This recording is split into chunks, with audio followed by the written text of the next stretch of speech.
গত 18ই জুন ছিল মা ও বাবার 33তম বিবাহবার্ষিকী, আর সেই উপলক্ষে মিষ্টুকে মাঝখানে রেখে দুজনে একসাথে কেক কেটে নিচ্ছিল।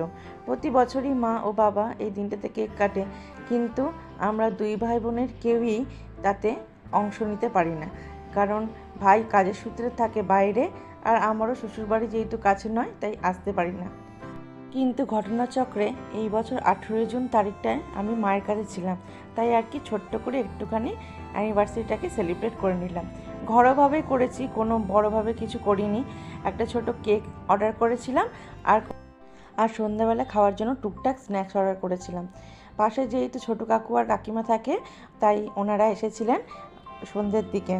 আর ছিল ঈশান, আর আমি, আর মিষ্টি তো ছিলই, কিন্তু ভাইকে খুব মিস করছিলাম। আর সবশেষে এটাই চাওয়া ভগবানের কাছে যে এই দিনটা যেন তোমাদের জীবনে বারবার ফেরত আসে, আর আগামী বছরগুলো তোমরা যেন